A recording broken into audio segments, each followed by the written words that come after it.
Hello, everyone, and welcome to episode 5 of Knitting Around LA. This is a podcast about knitting and fiber arts. Welcome. I'm Judy. And I'm Julie. And if you are a returning viewer, thank you, of course. And you'll notice today we're going to change the format a little bit. We're going to do our project portion and knitting portion first here in Judy's studio. And then later on, we're going to go and meet an artist and crafter and art teacher and yarn bomber who we both know. And the first project that we're going to look at, Judy has a very big work in progress.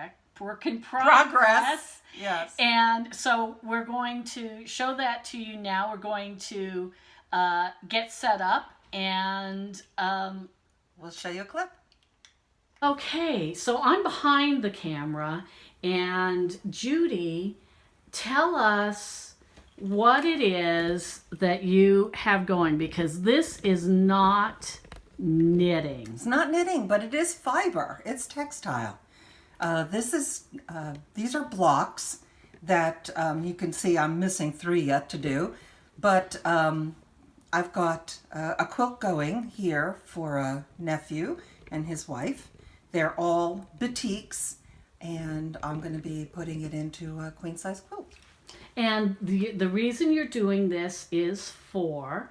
It's a wedding gift, and it's a signature block quilt where various members of the wedding party and guests drew and designed, and I scanned all of their well wishes to the new couple and put them through Photoshop.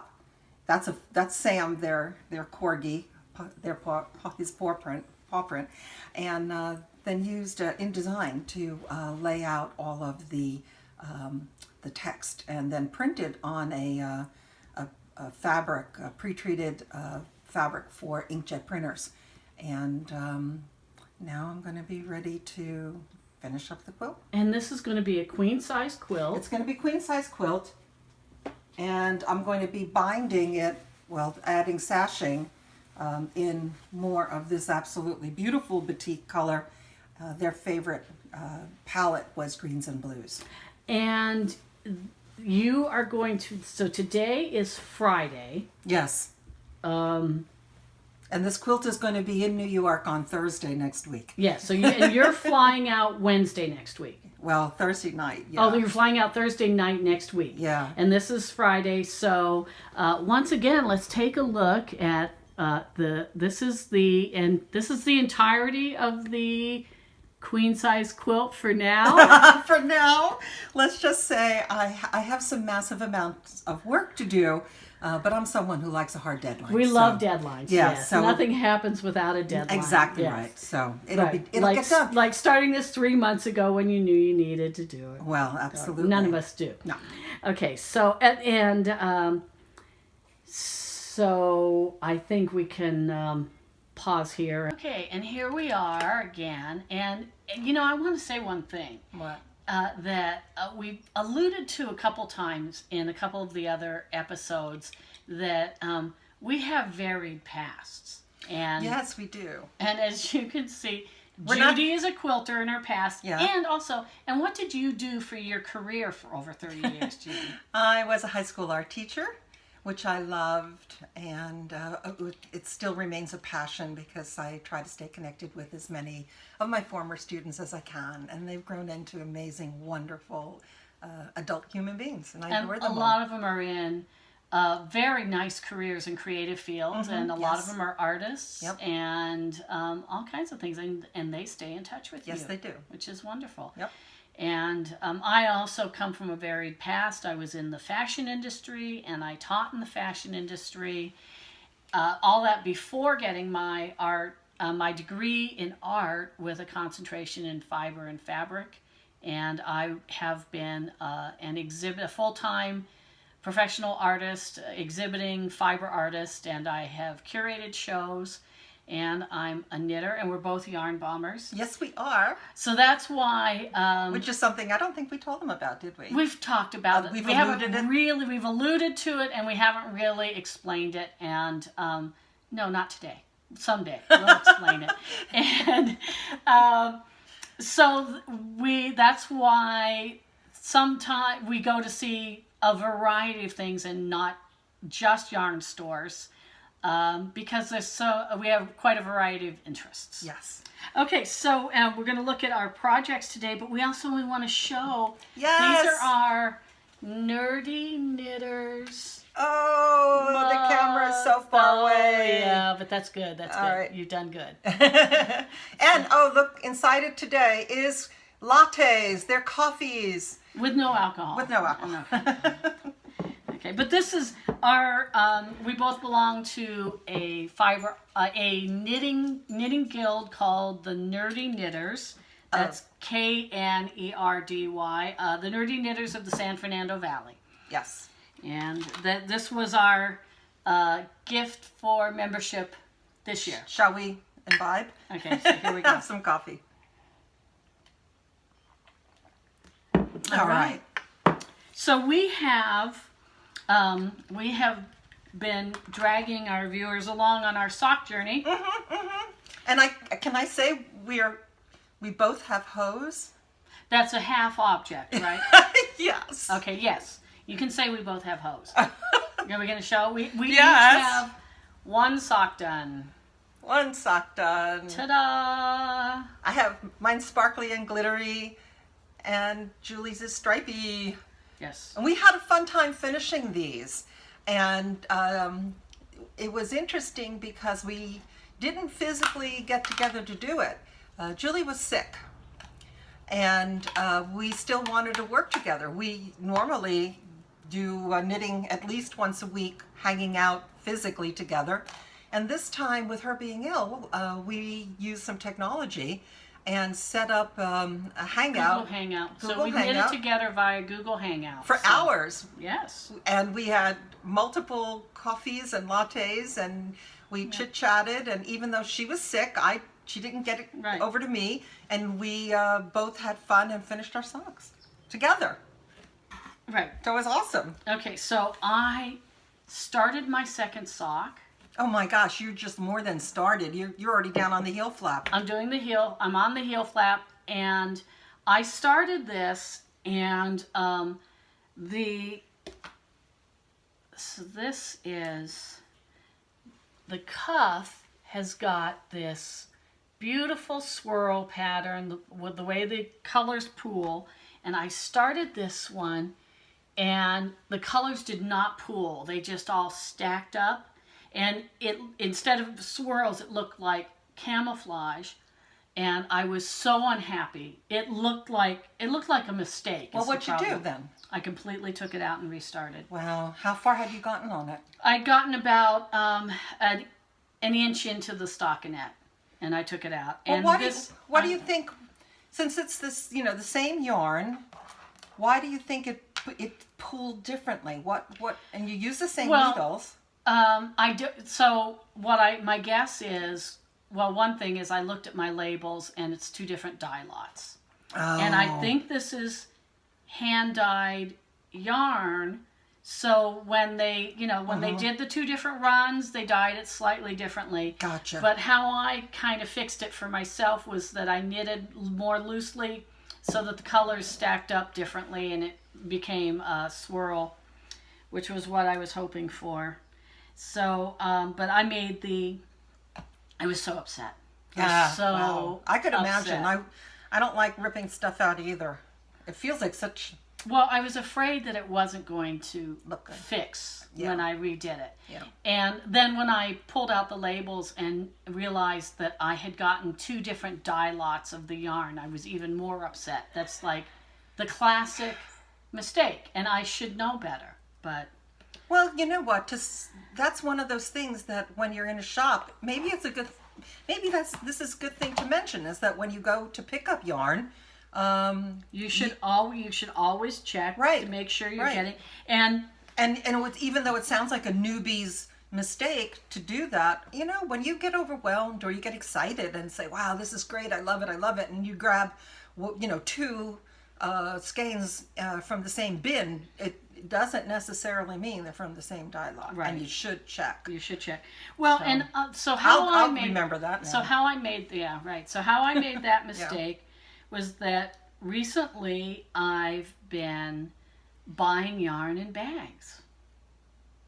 Oh, so you get everything. I've been buying yarn in bags of 10 skeins or 10 balls. Okay. And I So you haven't, get them. Yeah, and I just just didn't even or I've been buying one skein of something.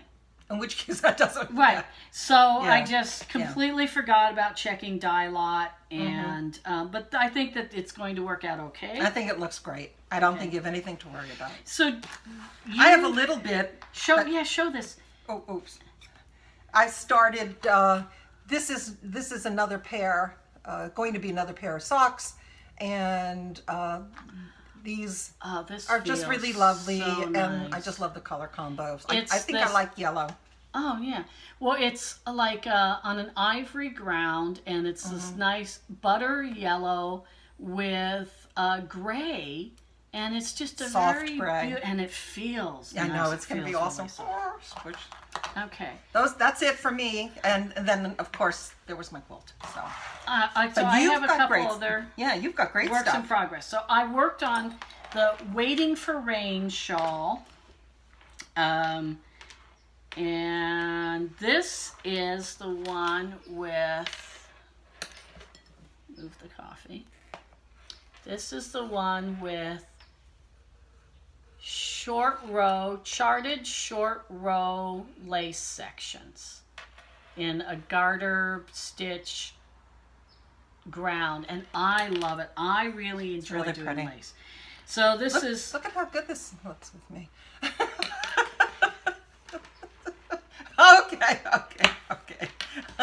I don't think it looks that good. It doesn't. Oh, No, all right. It makes you look like bad. I color know, and for it doesn't go at all with what I wear. No. All right, that's okay. Yeah. So I won't have yarn knit envy, or I can have knit envy. It just You're means just not I getting won't the get shawl. it. Okay. I can envy it all I want.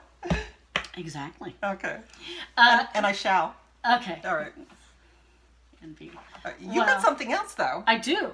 So my something else diagonal stripe top that I've shown before and talked about before, I finished the back, and it's a I'm going to move over so you can display it. It's a rectangle, so I'm trying to get it right side up, but it's a rectangle. So Isn't that beautiful? it's Look a at that. rectangle, and it's going to be two rectangles, and I was concerned about the front neck. I was going to do this whole complicated thing for shaping the front to create a Let cowl. it drape. It's soft enough because I don't like things high on my neck.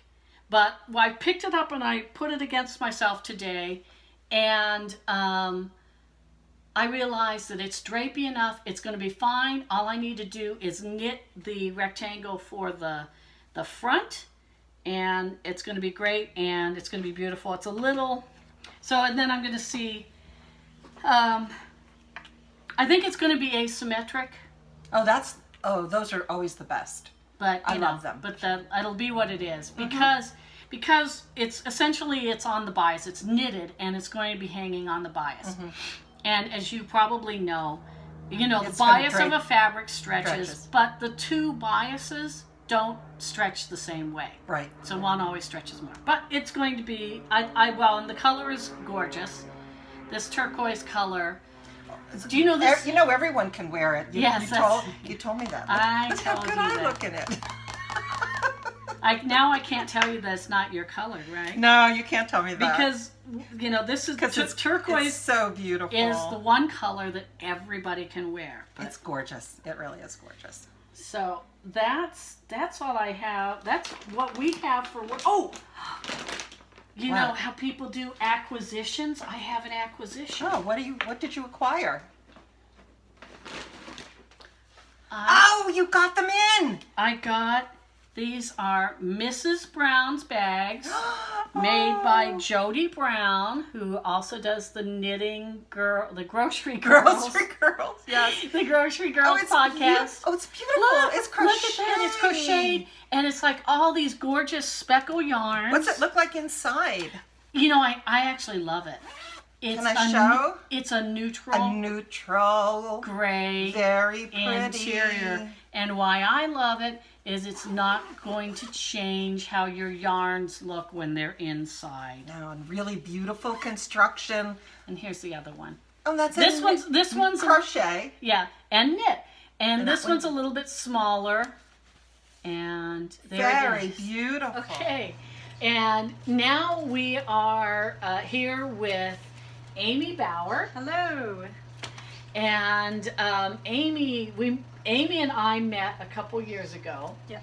on a project called Fun-A-Day that we can talk about a little bit more in a moment.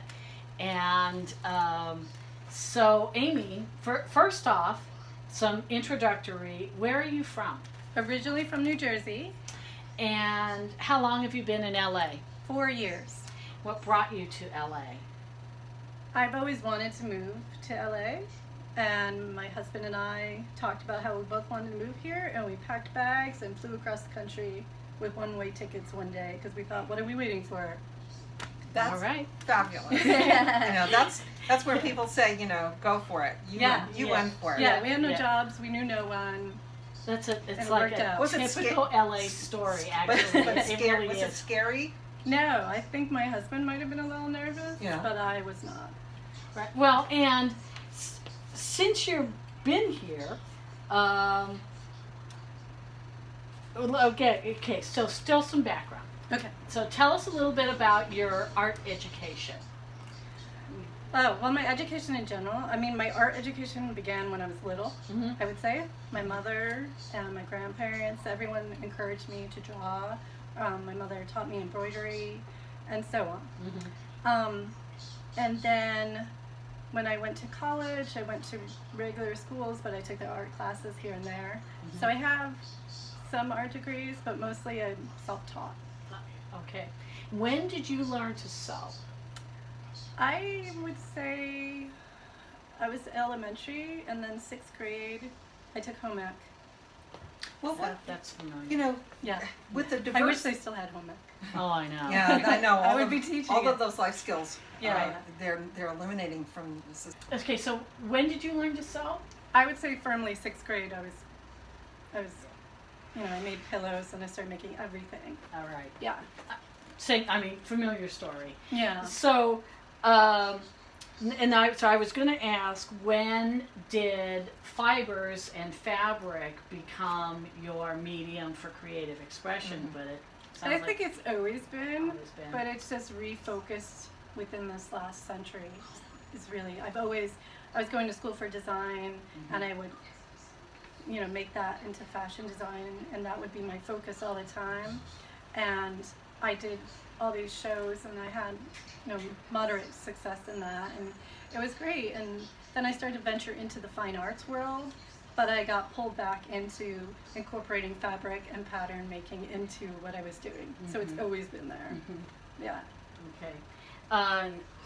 And did you always want to teach? Because on your website, there's all kinds of lists of teaching and the different things you do in public, at public shows and like the farmers market, and you participated in the Big Draw LA. Did you always want to teach, or how'd that come about? No, I never wanted to teach. I had a professor who tried to encourage me, and I still was like, no. And I started to reach out to some of the sewing places back east, but the times didn't work with my full-time job. They were all afternoon schedules, and I couldn't do them. And then when I moved here, I didn't have steady work at first. Right. So I just started to go to all different kinds of free events, which is where I met you. Right. And I started to enter other shows, and so I've been doing shows and teaching loosely here and there all over LA since then. Right. It found me finally. Well, and you work at the Rediscover Center that we want to visit later. Mhm. And do you do teaching there? I Is do it- not as much. That's what I did initially. Now I do that a little, but I do mostly administrative work there. Okay. So a little of both. All right. Great. Okay. That's why I do my Dreamy Cook Crafts Mhm. business with my husband, where we still keep the teaching and I can do whatever I want on my own schedule. Mhm. Yeah. So, for those who don't know what it is, tell us what Fun a Day is. Okay. Fun a Day in general started in Philadelphia. It was during January when no one wants to come out because it's so snowy. And so they were trying to encourage we each can other. relate. Yeah. how to do stuff. And then they would have a free group show. And I know that the one in Reseda started the year I moved here. That was the first one. I knew what it was. I joined up. And then we were like, we should join the next one. And I was like, well, I could just make my own. So my husband and I decided to do Fun a Day LA. So we can move all over LA and have the show wherever we wanted. Well, and that's part of the idea of Fun a Day is that people start it up wherever they are. Exactly. And that's why Chloe Cumbo, who started it in Reseda, that she picked up on that idea. And the way it was pitched on the websites from back east was, you know, it's the coldest, dreariest, grayest month of the year. Yeah. But it also, which, you know, is not our problem. No. But after the holidays, with all the disruption of the holidays, and there's, you know, you're not in your normal life. No. Your schedule is just blown out of the water by all the holiday activities. It's a way to jumpstart your creativity in January, that you're supposed to pick a creative thing and do it every day, and then whatever the results of that are, then the people get together and they just that's put a up group a group show. Yeah. And people don't have to be artists. It can be any creative thing. One year we had a third grade teacher who did a piece of writing every day. And when you read and in the process also, his mother was terminal. Oh. And at the very last week of the month was when his mother was passing. But as it's leading up to that, you could see how he's in a different frame of mind every day, you know, because and anyway, it was this chronicle. And the guy is not technically an artist, and this was a beautiful piece of writing. Yeah. And, you know, so. Yeah, and you don't have to do it every day. Right. It could just be however. Yes, People however who enter much- our show have done one project that they just worked on every day. Yeah. And I think the beauty of it is also it brings community together, Yeah. which is a focus of our company. So everything we do is pretty much free, but we want you to meet your neighbors. And it's kind of so we can meet people too. Yeah. You know? Right. Because we're new still. Yeah. So it's awesome. Yeah. Okay, so when did you start using the repurposed materials? Oh my goodness. Well, definitely, I was always using that for my thesis, for my undergrad. I took all of the papers I'd written, all the drawings I'd done, all that stuff you accumulate, and I looked at it and I said, what am I going to do with this? And I decided to shred it all down. I watched all sorts of movies and just ripped it all by hand. And then I soaked it in water and put it in a blender, repulped it, and made a tree. Ah, Wow. great. So a whole full circle process. Yeah, cool. So Yeah. from a tree back to a tree. Exactly. And then I Okay. was like, from that point on, it just stuck with me. Then when we moved here, we had no jobs, like I said, no money. So we just started saving all the food packaging and everything that you get and made art with that, Right. which I'm Great. still doing. Great. Amazing. Yeah. Good work. Thank you. Okay.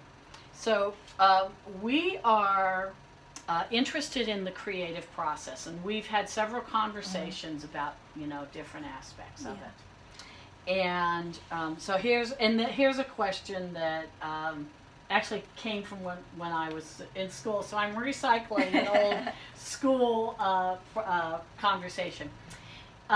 So your process, how do you approach beginning an idea? Do you develop an idea, you know, like the concept for a piece or a series of pieces or a bunch of things you want to make, and then go out and find materials? Or do you sit with your materials and have the ideas form while you're among your materials?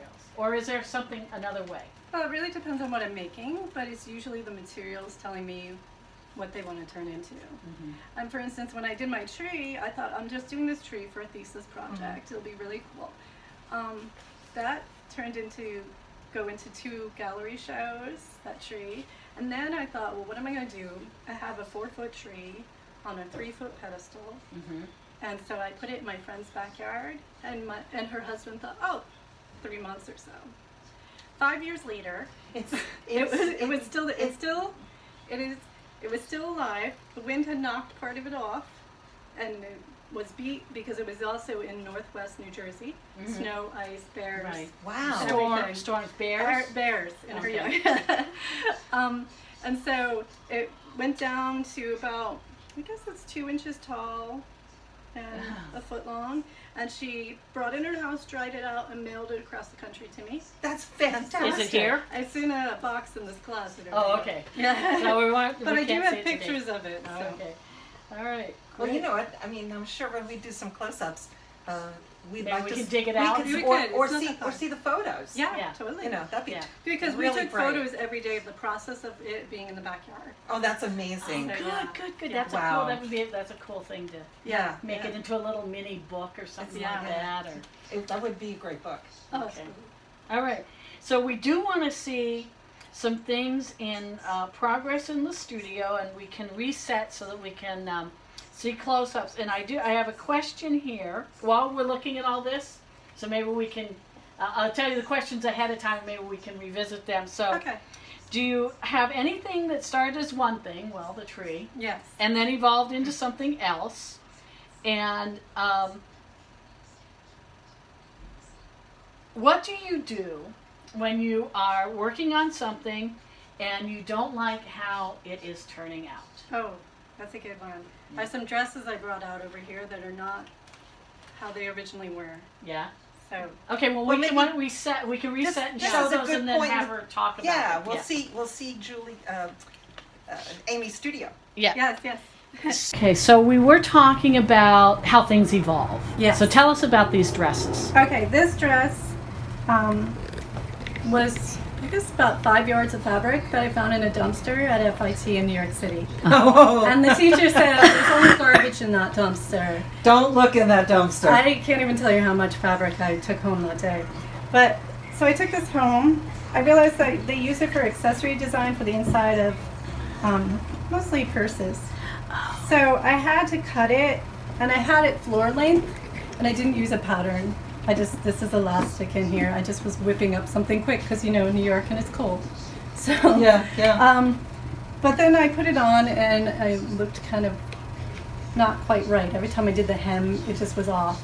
So then I found this at another location, which is some lace on here. And I just sewed it on the bottom. I cut it off. I just used all sorts of crazy stuff I had already. This is all snaps, so you could take it off. I'm not Oh, that's quite sure where I was going there, but that was my original design. So I'm modifying still. I have a sash. well, you know, I guess if you had actually if they could take it off, you could cross the front or. well, that was probably you know. my thought originally, Yeah, yeah. Because I made this, started making it a Oh, couple that's years really ago. cool. So normally I wear this tied. Yeah, it gives Oh, it yeah. shape. Yeah. And then at the end of the night, you're just like, oh. Yes. Forget it, let it hang. Yeah, and it's similar to this dress here. All right. This is a pattern, someone else's pattern that I used initially, and then it was also very loose like this. So I wanted some details, so I started to dart it.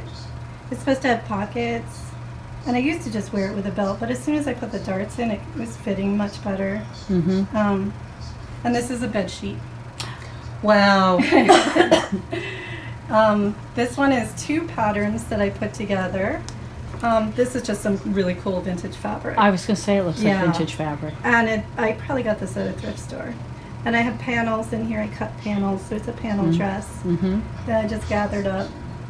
I really love it. I think that I'm just going to put a little zipper back here because otherwise this sticks out Mm-hmm. on my neck.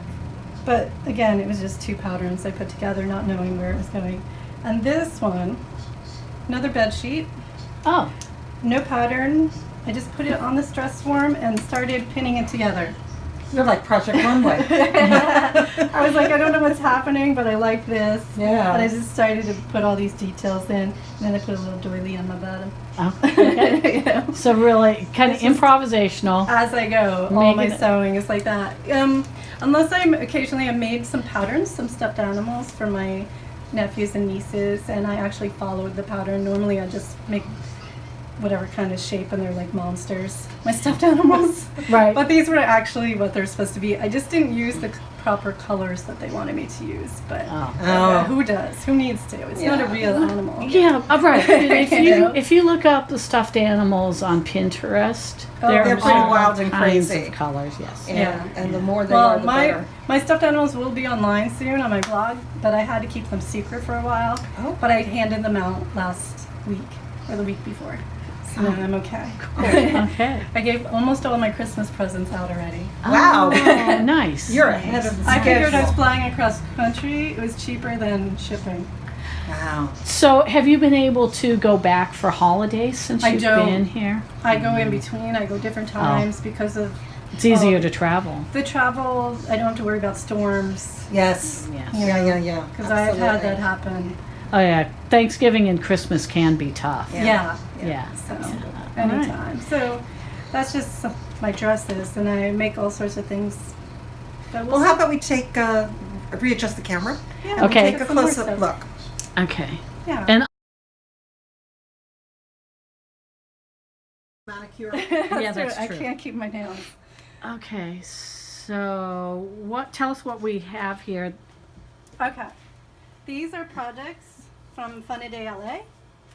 There was Fun-A-Day LA had 2 shows so far. The first show was in February, and I made birds for that show. Oh my god. Some of them were 2D, some were 3. Yeah. This is And so then we had so much fun. We did a second show in July, a mid-year show. Oh, okay. So you did do one in February. Yep, we did February, and then we did July, and for July I made patches. I made little dogs, I made lots of hearts, and this is all from interior design or clothing scraps. Yeah. So none of this is purchased. My Fun-A-Day goal is to not purchase anything. Just So were use these, what I Right. have. were these I love given out, or were They were on display. They are for sale. Very cheap. They are probably going to be in my holiday show that I'm hoping to be in December. Oh, look at the teeny Yeah, tiny look at the little tiny bird. the teeny They're all tiny different kinds. little bird. Oops. These ones are like little puppets.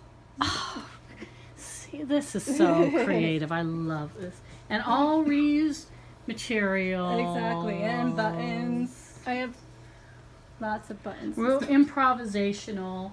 That's all right. I you know, all great creative Thank you. things. Yeah. And then the pumpkins The there. pumpkins are from this past Sunday.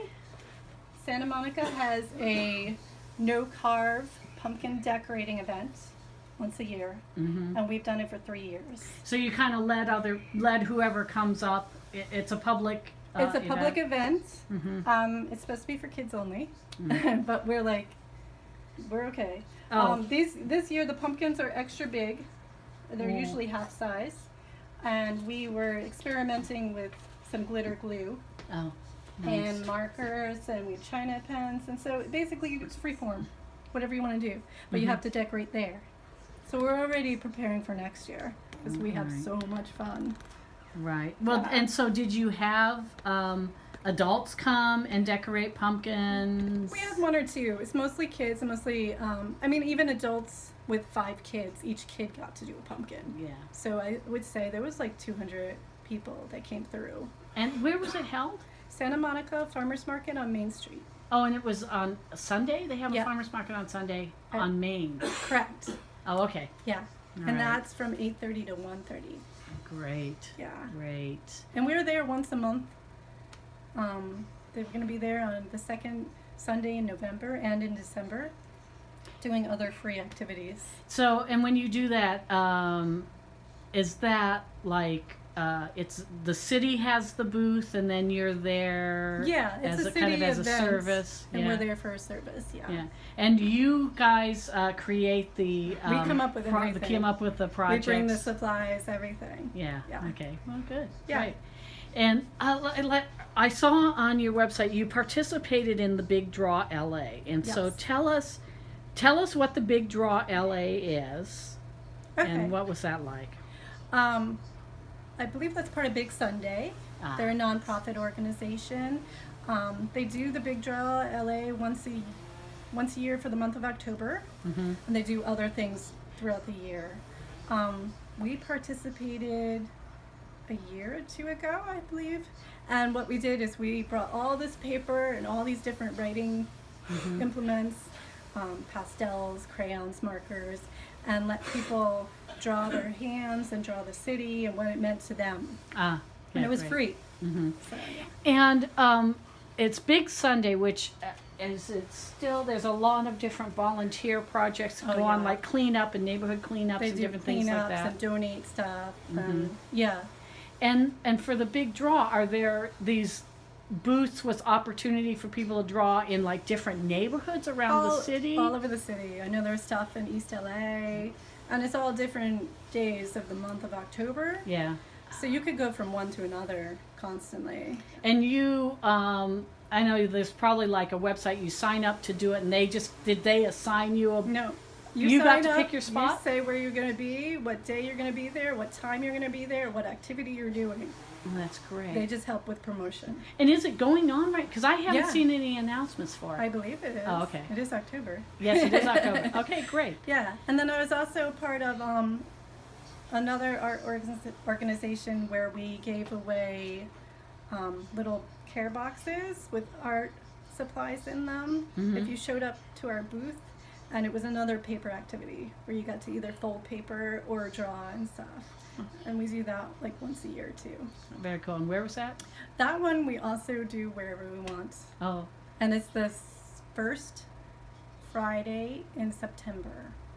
and is it through what organization is it through? I'm trying to remember. Oh, okay. Please cut this part. I want to Okay. say art. I want to say Art for All. No. Oh, art No. art for all. No, it's not them. Something Oh. in Venice. I'll have to Okay. email you. I don't know. I usually see these things like on LA Culture Net and stuff, but Yeah, they usually do this weird yoga and art, so it's like a therapy thing. oh yeah. Yeah, but Okay. I don't remember their name right now because it's the Okay. same as all the other ones. Okay, so we're rolling. So take it, Judith. All right, Amy, Yes, Judy. you're a member with us of Yarn Bombing Los Angeles. Yes. And you're standing next to a very beautiful piece Thank you. that was at One our... of our favorites. Yes, Thank actually you. it really is. At our last show at the Autry Museum, YBLA had an exhibit called California Yarnscapes. And the call for entries were to interpret through yarn, fiber, knit, crochet, upcycle material, your view of what a California landscape was or is. Yes. And you and your husband Richard, And my friend Britta. yes, worked on this piece when we had our public work sessions at the Craft and Folk Art Museum Yes. down on Wilshire, across from the tar pits. You want to tell us about it? Yes, well this was, I took a picture and emailed it back and forth and said, do we agree? What do we agree? What do we think? And so what we thought, LA, the most like obvious thing was hiking, Mm-hmm. being up high, seeing the ocean and the sky and just the horizon going on and on. Something we didn't do back east. So No, that's different. And then we were thinking of what are we seeing? We're seeing different kinds of cacti, different kinds of bushes, a lot of deserts, and we just popped the colors. And so my friend Britta, who can knit very well, made these 3D cacti here. She knit them herself? She knit them and she stuffed them. So Wow. and then she did the prickly pears. Those were out of a used sweater. Or did she knit that She knitted fabric? this fabric and these. Everything else is used sweater except for this, and these. She knit the brown for the borders too? Yes. Okay, so the prickly pears, it looks like that's seed stitch that she knitted. That's prickly pear is this. Correct. Yeah. Yeah. Okay, great. And then we just haphazardly stitched everything on.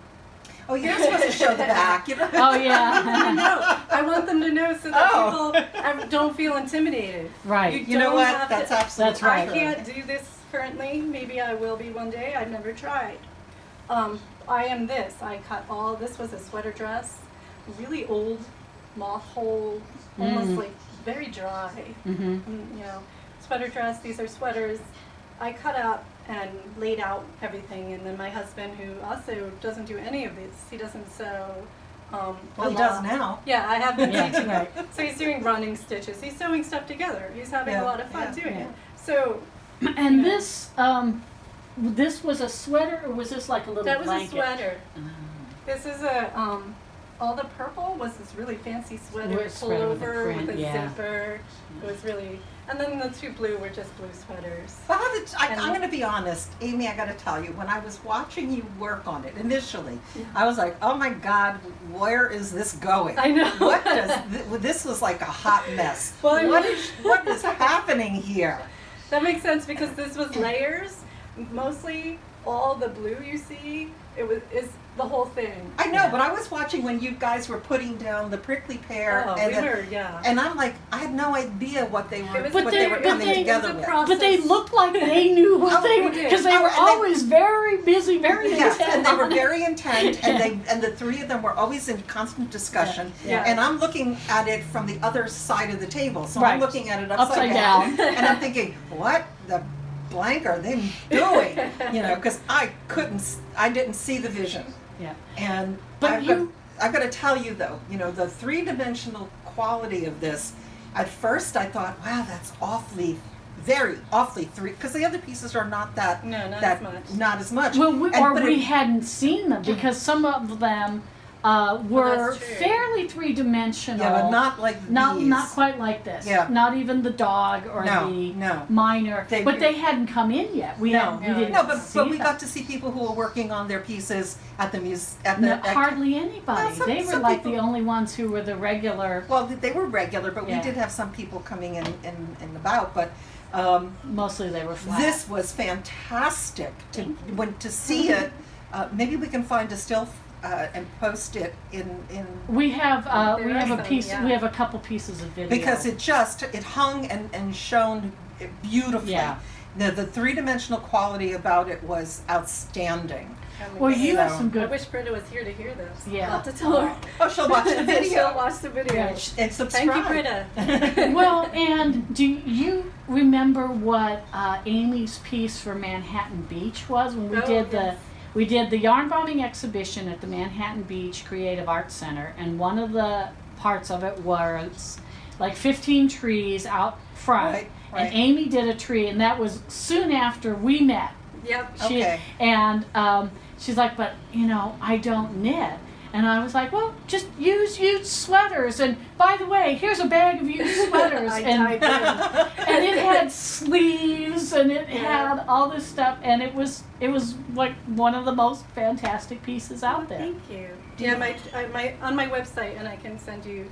There's pictures of the tree. The sleeves I left on and just dangling. Yeah, That sounds yeah. great. I Yeah. loved it. That yeah. sounds Thank great. you.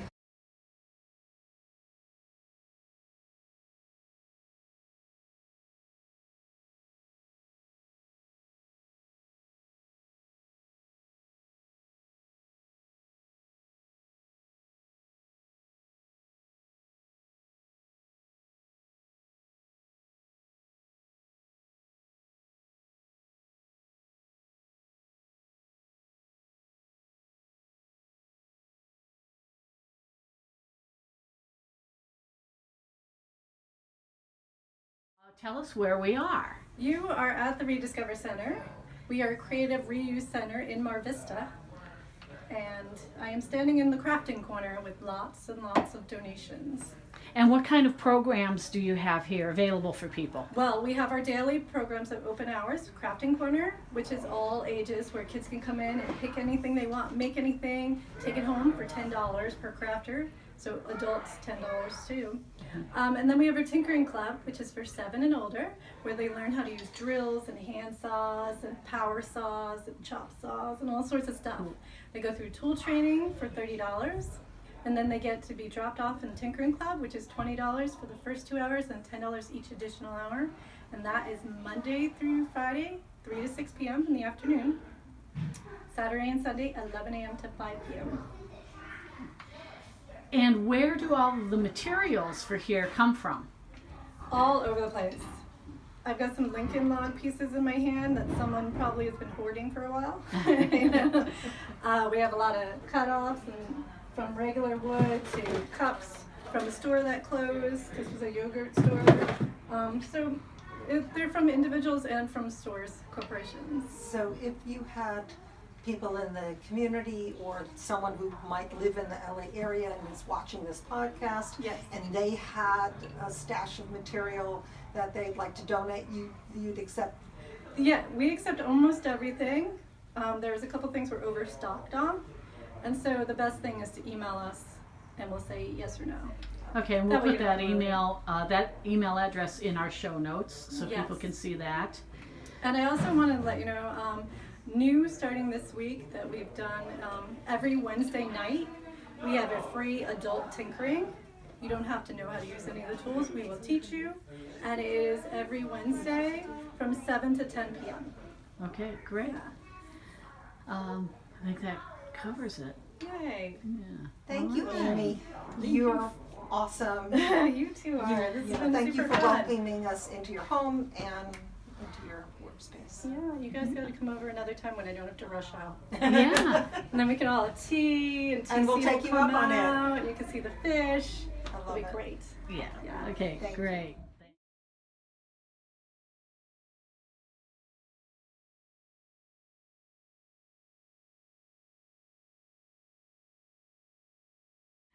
Well, wasn't that fun? That was really interesting. It was great. Rediscover is a very nice little institution on the west side here.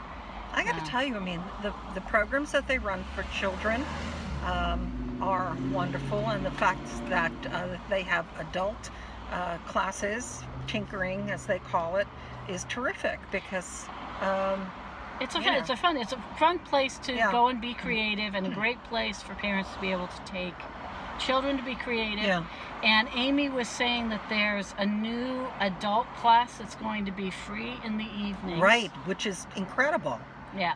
So we are definitely going to put the contact information for Rediscover Center in the show notes. And so I guess it's time to, once again, of course, we're in LA traffic, but so it's time to say goodbye for today. And thank you all for tuning in again. And please feel free to leave us comments. We'd like to hear from you and hear your thoughts. And of course, please subscribe wherever the subscribe button is. Somewhere there. And thank you, and we'll see you probably in a couple of weeks because we're both going on vacation. Judy may be able to do a short episode from vacation, and look for us. I don't know again about you, but soon. I'll do my best. Well, at And least you're going to go to a yarn shop. yes, I am going to a yarn shop, so I will try to wing it solo. Yeah. So see you next time. All Thank right, you. Bye.